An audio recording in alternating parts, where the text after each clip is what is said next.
morning. How How are are you? you? Can you hear me? I can hear you good. Can you hear me, man? Perfectly. Sorry you're not feeling well. Oh, it's okay. I'm actually a little bit better, so try and get this lighting a little bit better there. Yeah, how you doing, man? Can't complain. I'm still in the process of waking up. I got up about 90 minutes ago, so I'm not a morning person. I'm not, which doesn't mean I'm nocturnal. I generally go to bed about 1 in the morning, so Uh-huh. get up Yeah. about 9. So So I had a chance, man, to check out Purgatory Station. I really, really enjoyed it, man. It's a nice, minimalistic, independent horror thriller. Um, where was there an idea in place for that, or was that just something that you just writ off the bat and looked for a director to direct it? Purgatory Station has a long story from the standpoint it was written in 2015. Oh, And there was some, I don't even know how I met these guys. There were some guys that approached me about doing a film in a confined space. And they said, well, we've got this, this, and this, we can work with. They didn't have a story per se, other than somebody was being held in a confined space for a reason. It could be this. They made a few suggestions. So I said, okay, let me do this. And really, I can't remember because, like, we're talking, what is that? 9 years, 10 years? It's almost 9 years ago, right? Yeah. So um, I don't remember if I did a treatment ahead of time. I would think I did. My process is I normally will at least write a two-pager, in a log line. I mean, really, to me, it's always great to start off with, I can define my film in one sentence, right? Because a lot of people, filmmakers or writers, are unclear about the mission. And then when you work with other people that want you to take an outside idea, I mean, I'd say 95% of the time they may have a premise, but they really don't have a hell of a lot of story. So I kind of ran with the ball, so I started thinking about things, and the whole story of Joe Fortune getting, really, the way it originally started is the antagonist that's played by Bob Gunton was in. I had him in a. I think I had him in a Barack Obama. I had one of the presidential masks, and he walks up behind Joe and he kind of hits him with a dart gun and throws him in the trunk because the judge was created to be a kind of big guy. Mhm. But of course, the filmmakers get in there, and Ethan Hagel had thugs coming to get him, which is perfectly fine. I actually think that's better. So I kind of developed it. I wrote the screenplay. I really went, man, this is getting better and better as far as I'm concerned. I was trying to create a sort of mounting suspense. I knew I wanted to have a sort of a movie that created a hope. I made the characters very likable, and then I killed most of them off, right? Yeah, So, yeah, yeah, you know, yeah. uh, pardon me, I'm a little sniffly You're too. okay. So, um, yeah, so that's kind of how it began. I wrote the screenplay. I thought, man, this is where it's at. I'm not a big rewriter from the standpoint of I generally write a first draft and do a lot of polishing as I go along. Hmm. Um, so I wrote the first draft. I did a lot of polish work on it. Now my process is way more refined, even 9 years later. I sort of adapted a process that I read about from two screenwriters named Irving Ravitch and Harry Frank Jr. rather, and they wrote a lot of famous movies like Long Hot Summer, HUD, Ombre. Did a lot of work with Paul Newman, Absence Yeah. of Malice. So really great husband and wife writing team, and they said, well, we'd write 8 to 10 pages a day, and then we'd rewrite them, and then that's it. We'd move on. That day they kind of worked. So I'm not saying I do that in the purest sense. I do a lot of fine tuning. I mean, I'm constantly fine tuning the script as I write it. I Hmm. do use Grammarly AI, which is an enormously helpful tool embedded into the final draft software. Hmm. So anyway, getting back to the original thing, I presented it to these guys. They were low budget guys. They said, "Yeah, we like parts of it, but we think it's too cheeky, and it's maybe if you did three rewrites, right?" And I'm going, "Why would three rewrites necessarily make it? Why Yeah. not one rewrite?" It was kind of bizarre. I kind of thought their whole attitude was real cavalier, and I just, to me, I wrote the script, I copywrote it. All the characters or characters I created. It's a spec script. Uh, Fuck you, I'm moving on, you know? Hmm. And so I did. And during the years, I mean, I've written, like I said, I've written so many scripts. I move on very fast because I get bored quickly. I knew Purgatory to me was a no-brainer from the standpoint of it's a limited location screenplay. And I did pitch it to people. I had some people sniff around. I had a producer, God, about 5 years ago, it looked like he was going to do it. And then for some reason he didn't.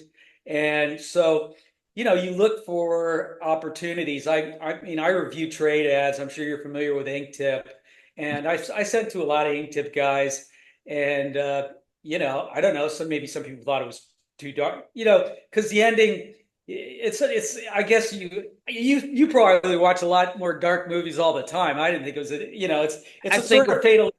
Yeah, it was dark, definitely, but it wasn't very graphic. And that doesn't mean yeah, that it didn't hit hard because it still went places that sort of like your your average independent thriller wouldn't go. You know, it's like as you say, right. you kill off most people in it, and Yeah, the people who are getting killed off, in my opinion, I don't know if I'm right, but they're the only people that's good in this movie, you know? right. Whereas like your lawyer, like Joe Fortune he's not a really good guy. He's in that position because he's like a crooked lawyer and stuff, you know? So the only Right. people suffering from um his shitty humanity is his loved ones who didn't deserve anything, which makes that very fucking hard hitting, you know? Yeah, yeah. Well, and that's the thing. I'm probably more, I've written horror movies. I've got probably half a dozen of them, and I write some bizarre stories. But the thing I did really at the time, I saw this slightly as a noir type of thriller. More it's sort of neo noir, and noir affects my writing in a lot of ways. And I think the good thing about Purgatory is you're absolutely correct about Joe Fortune's character. Yet I think Angus still, you really are kind of rooting for his, Joe Yep. Fortune because the way Angus portrays him, he gives him just enough humanity. And, he's this guy's trying to think on his feet. He's really trying to think his way out of it. And yeah, so I'm really pleased with the way the movie turned out. And so look, the thing I'd like to emphasize for filmmakers, because I know you have a lot of followers on your website. So the thing that you have to emphasize is then you can have scripts that float around for years. I mean, Unforgiven I think that was almost a 15-year process. I know that from as legend has it, Dallas Buyers Club was around for 20 years before it found a buyer and what Wow, wound up okay. winning Oscars. And so scripts will float around. And, I've written tons of other scripts. I made tons of other deals. I had an agency deal with a company called DePass Jones Entertainment for a short period of time for about 18 months. And they were pitching, actually, the first pilot I wrote was a gangster story about a real live guy named Biff Halloran who got involved. He was a hotel owner in New York, got involved with the Gambino crime family. And so this is one of those great stories of, writing and meeting people. I did, a stupid little press release about 12 years ago. This guy actually called me about 6, 7 years after the press release and said, "Hey, I'm a Joe Schmo. I'm a hip hop producer in Florida, where he was at, Tampa. And my next door neighbor was Biff Halloran, right? And Wow. Biff Halloran wound up like in a landfill somewhere. He's one of those guys who disappeared. And so he said, I have 6 hours of footage of tape with Biff Halloran tape. And so when I wrote this screenplay, there was a guy who brought it to me, and I actually immediately got the rights to this document, which was a jailhouse manuscript by Biff Halloran. He wrote it while he was in jail being tried for, racketeering. And so that's what got me into writing screenplays, because tried to write a couple of bad books, and then I took a crack at writing this pilot. So it's kind of funny. I use this story to illustrate. I wrote this in 2012. This deal was made in 2018, and they wound up pitching this to Martin Scorsese's people at the time because they were looking for a gangster movie, which turned out to be Irishman. The Irishman. So did I have a chance up against Steve Zalian? No, I didn't. I was like, screwed from the beginning. But look, it was an honor to even go in Yes. there. They read a two-page pitch, and I don't think the past just like with a lot of agencies, they may take a property, they may pitch it to a few people, and if it doesn't sell, it's like uh, farewell and adieu, my dear Spanish writer, because they don't give a shit. You know what I mean? A lot of writers out there think, well, I'm going to sign with an agent and my career is just going to like take off. And that's bullshit. I mean, the Yeah. reality is you can write a script that even has a ton of buzz. Like some of these people that get these blacklist screenplays. Hmm. And, if it doesn't go with a few people, you're done, you're toast. So, yeah, I'm just illustrating again that Purgatory was kicking around for a long time, found the right guy. And to me, it's sort of ironic that it was my first project. It's one of my older first features. And now I'm doing another feature with LMA Entertainment. Angus, actually, the guy who starred in it, because we had some kind of ups and downs in our relationship Uh-huh. because they made changes in the screenplay. And on paper, when I read Ethan's changes, the director, quite honestly, I was pissed off because I didn't like some of the things he did. He created that little girl character that's in there, that she's in there briefly. That wasn't a character I created. And, okay, it's something, when filmmakers get involved, you have to understand that they want to put their stamp on things. Yes, yes. So I was pissed off for the pretty much the whole time between shooting the movie and seeing the rough cut. But I kept in touch with Angus. He kept giving me progress reports. We were very civil. And so I said in I think it was July. I said, "Can I see the rough cut of the film? I want to see the movie." Say, "Yeah, sure." I go, "Send me over a video." So I watched the rough cut, and man, I was blown away.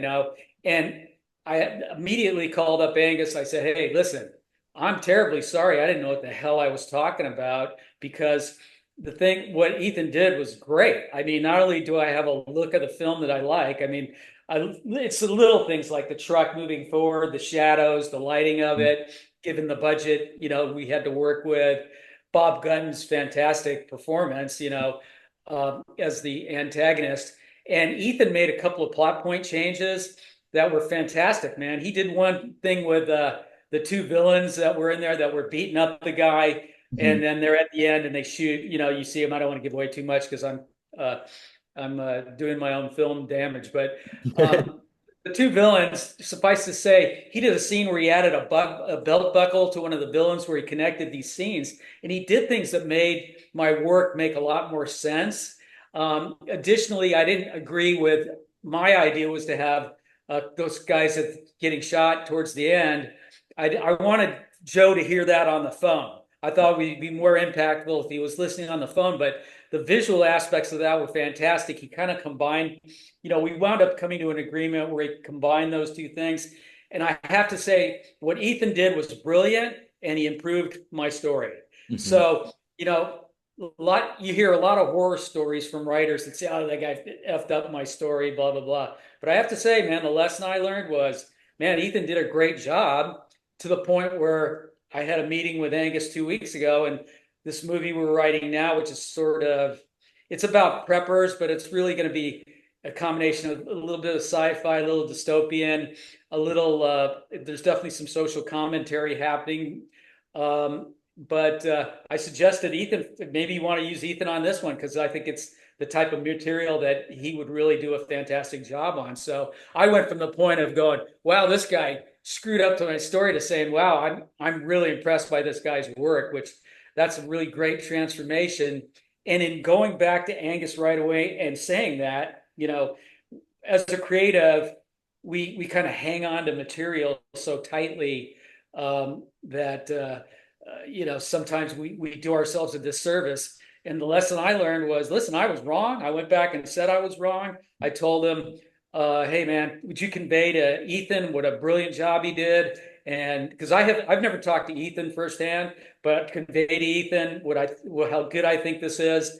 And right away, my relationship with Angus was vastly improved. And in fact, within a couple of weeks, he sent me another treatment from one of his co-producers that I'm also working on. Another story. So kind of open up the floodgates Mhm. in that process. So this is another thing I'm imparting so that, look, you as an artist, sometimes you got to know in the filmmaking process that everybody wants to be a raconteur. And sometimes you wind up with Philistines and dilettantes, and you Mhm. wind up with the crap. Uh-huh. But yeah, in my case, I was very fortunate and got Purgatory Station. So that was really kind of the genesis of the whole thing, and that was my lesson learned in the process. Hmm. I think it's So a it paid very good off. point, man. It's a very, very good point that you were able to stand back from the story that you written and like, whether you had a choice or not, it was getting made now. But I do think that, the movement of the container was actually very smart because it's like, where am Yeah, I? It's like it could be anywhere, and as soon as it goes, then it like the location keeps changing, which makes it a little bit more unique than your average sort of like one location set movie, and I thought it right. was quite clever. So I did. And I also thought, yeah, the antagonist was fantastic, especially when we got the reveal and like he was an elderly man and it very distinguished. Yeah. How about the mask? Is the mask, was that something that you written that did you envision the mask to look the same that the judge was wearing? No, he was really merely the way it's written. Because again, I'm not a guy that gets into, I'm a very vertical screenwriter.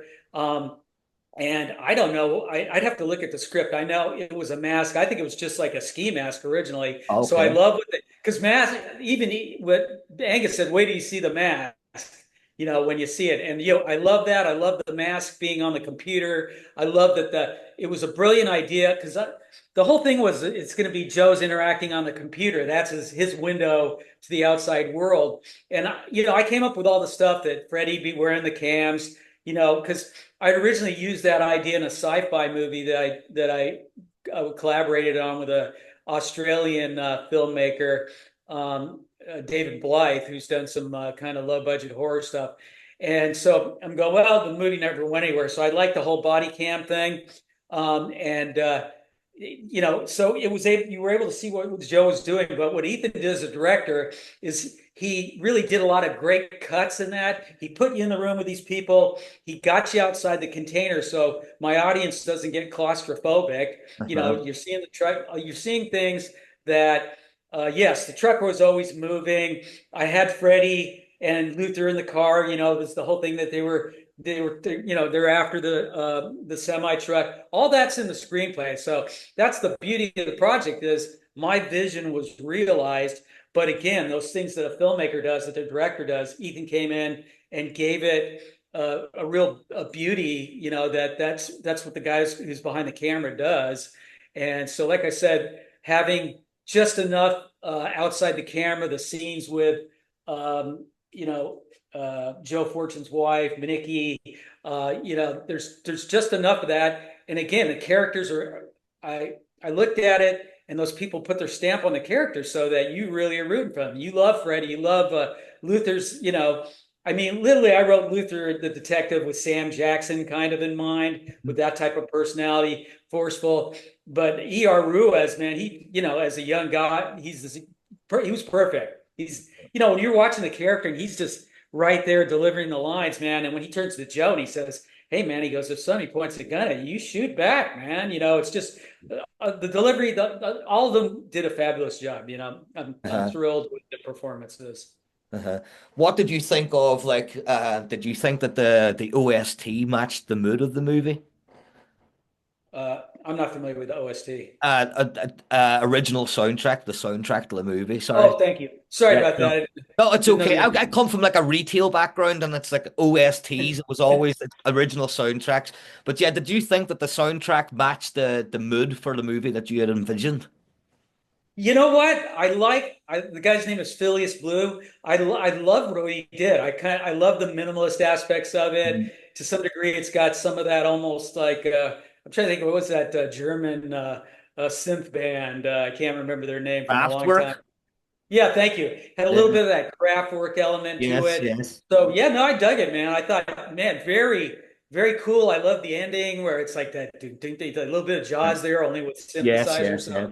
I think he did a fantastic job because my attitude is, you know, I've been a musician for 40 some odd years and played a lot of jazz and blues. Uh-huh. And really good musicians come from a point of play less first and then, add as you go along. And I think as a composer, he came in doing less with a less is more Yes. type attitude. And from my musical, having a musical background, man, that was perfect for where I come from. That'd be the same as me, man. I'm a musician as well, and I always I'd always be looking at stuff like that, you know.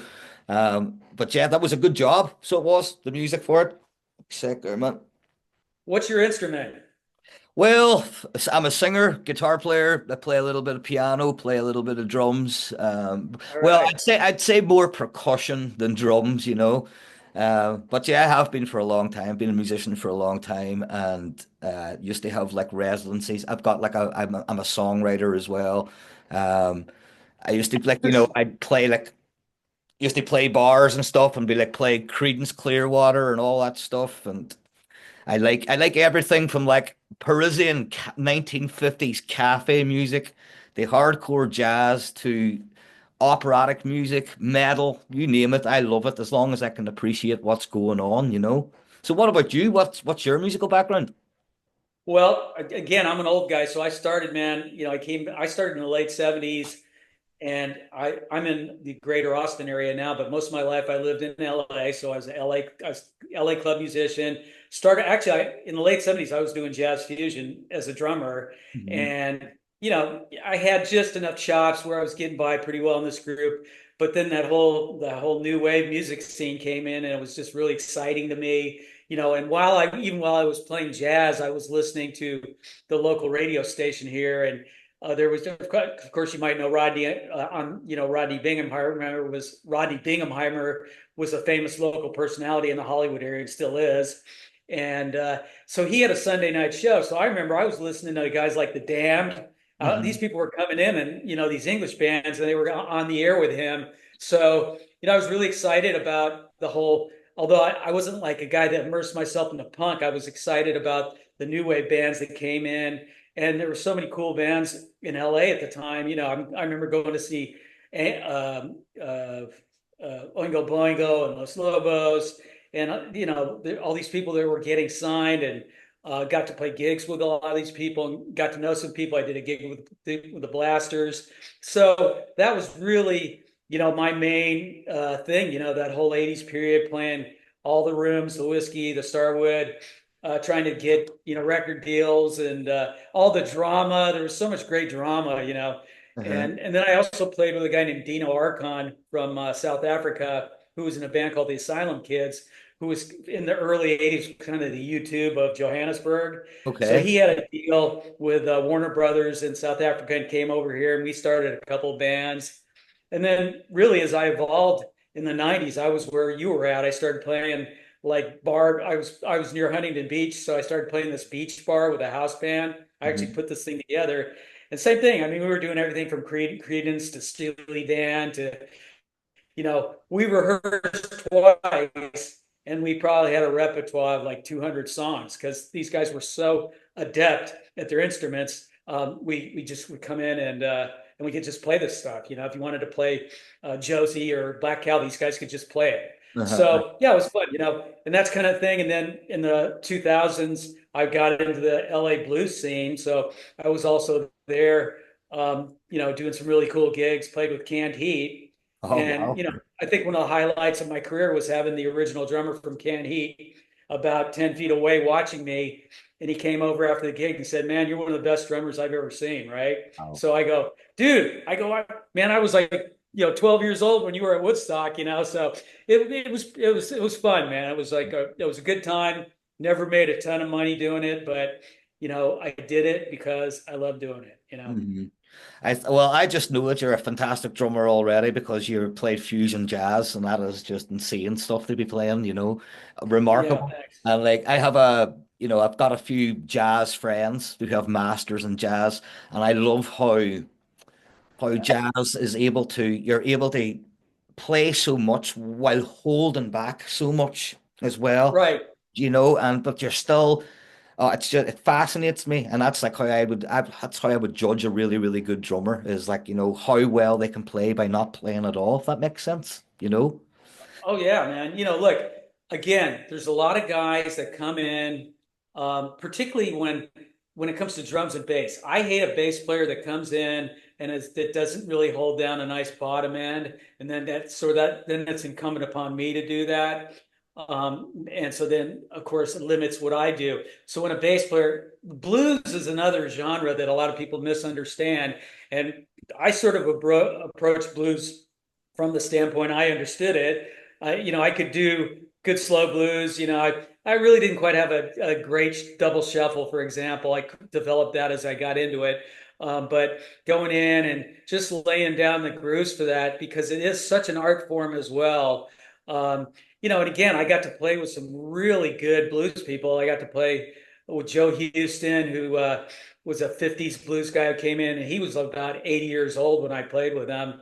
I got to play with Guitar Shorty, who's another like blues legend, and that was another gig. Both these gigs were just off the cuff. I walked in with a pickup band, and they just call out a tune, right? So again, blues, I come in doing again like vertical screenwriting. It's not I don't write 5, 6 lines of description. I might write one line of description. I'd come in, lay down like a solid groove, and then as things progressed, if it started going off into a jam or the improvisational elements, then you start getting more creative. You're throwing in certain types of fills and things that are a little tricky, or to really augment what's going on. So again, to me, a lot of great art is coming in and not doing too much. Yes, yes, yes. And it's hard if you're a fantastic artist not to that. Well, it's not hard, but they hold back and they stop like Right. on this crazy run when you're just doing like a 4/4 blues run.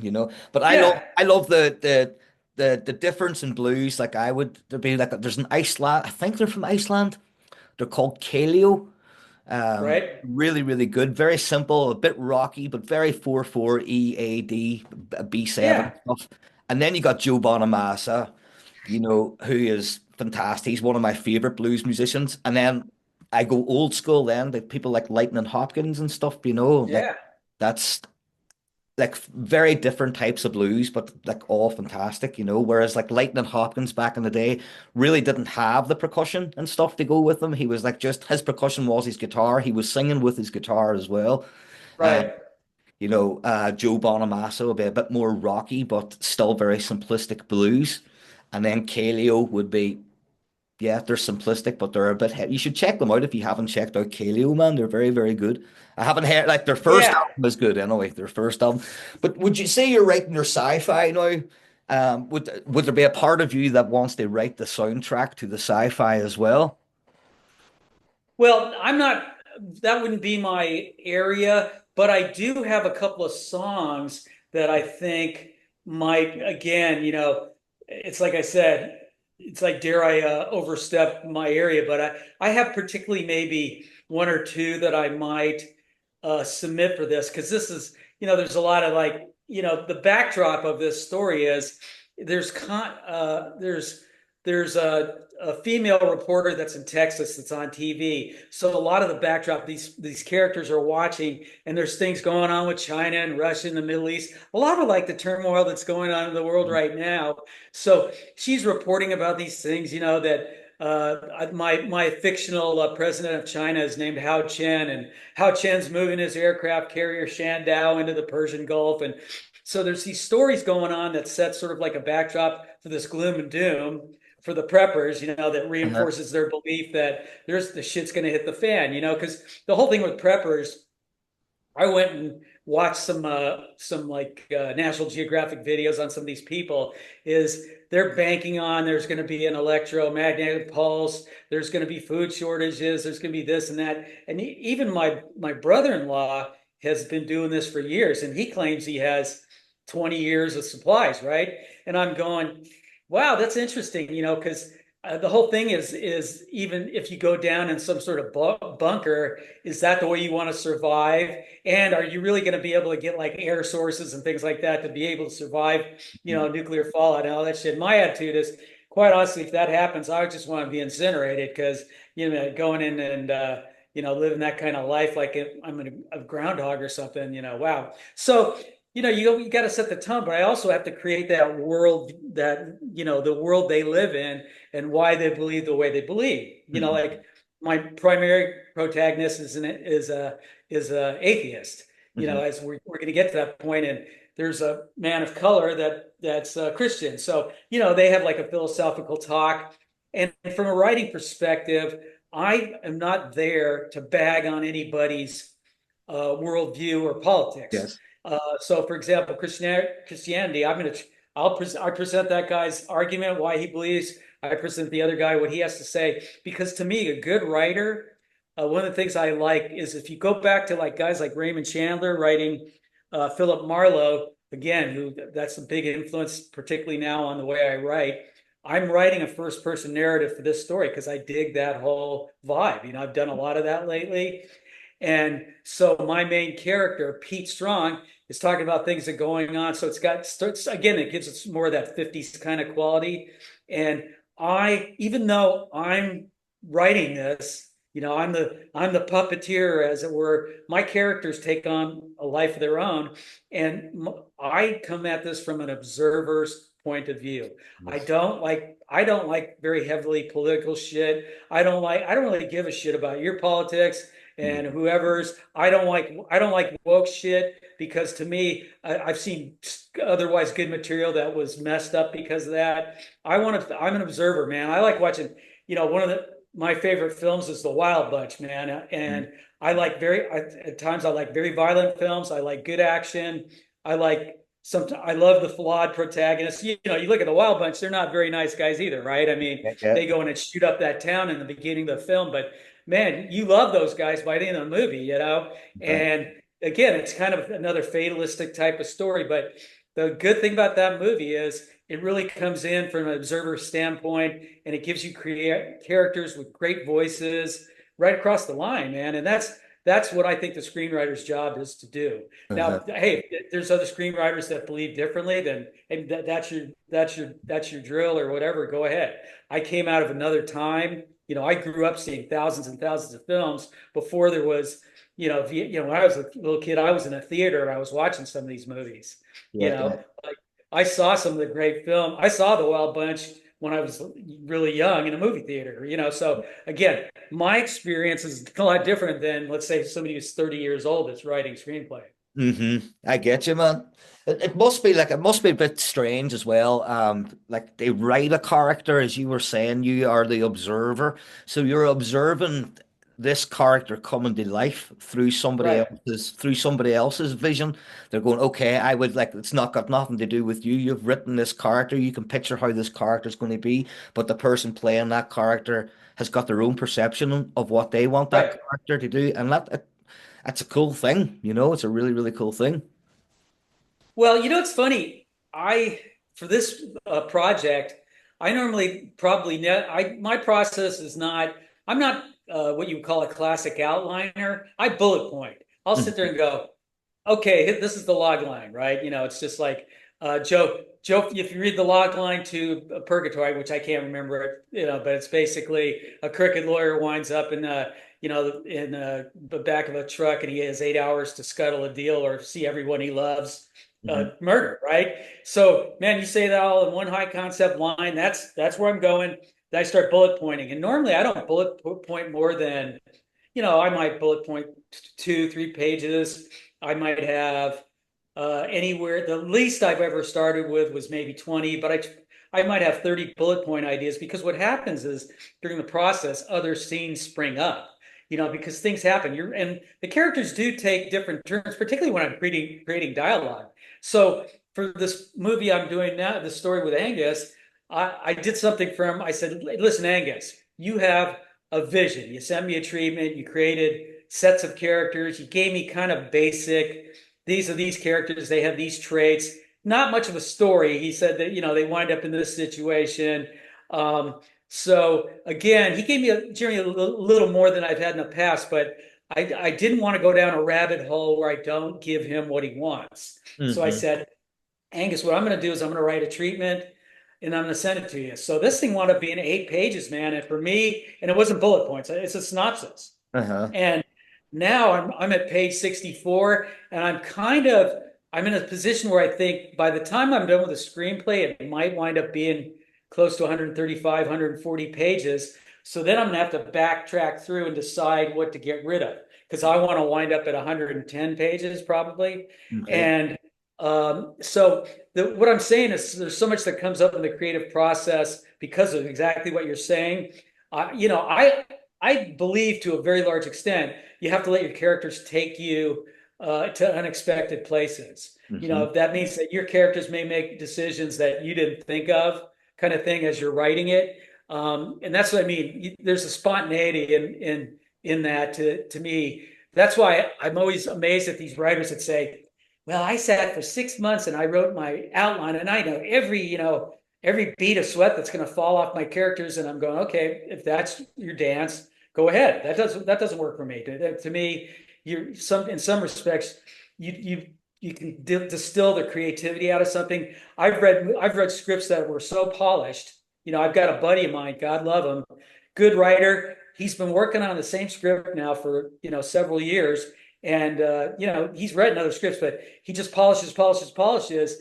And my attitude is I wrote Purgatory in 2015 when Angus optioned it. He said, I wrote a couple changes on the screenplay, before I gave it to him, and we said, okay, here I did a couple pretty fucking minor, pardon my French, Okay. and it was very minor.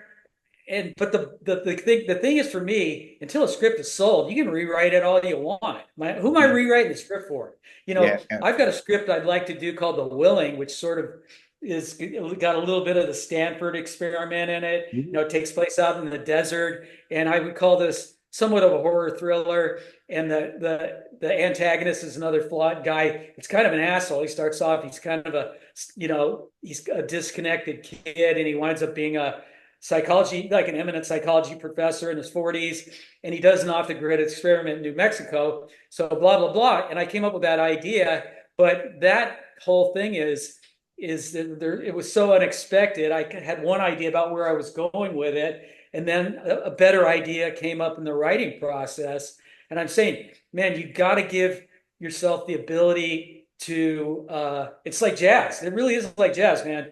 If Hmm. when you write a script, if you have a certain amount of ability, it's that ability to go off and go into places that surprises yourself as a musician Yeah, I get you. and a writer. Uh-huh. I think, right, we're coming up to the end of the time, man. I've got one last question for you, or we're just going to get cut off, and I'd like to just end it on a nice, like, we've only got 40 minutes. Absolutely. What advice, Philip, would you give to any sort of up and coming or budding screenwriters now? Okay, real simple. Um, Up and coming screenwriters, if you're writing tentpole screenplays, stop doing that. Start trying to write some films that can be done for $1 million or less, and go after independent filmmakers.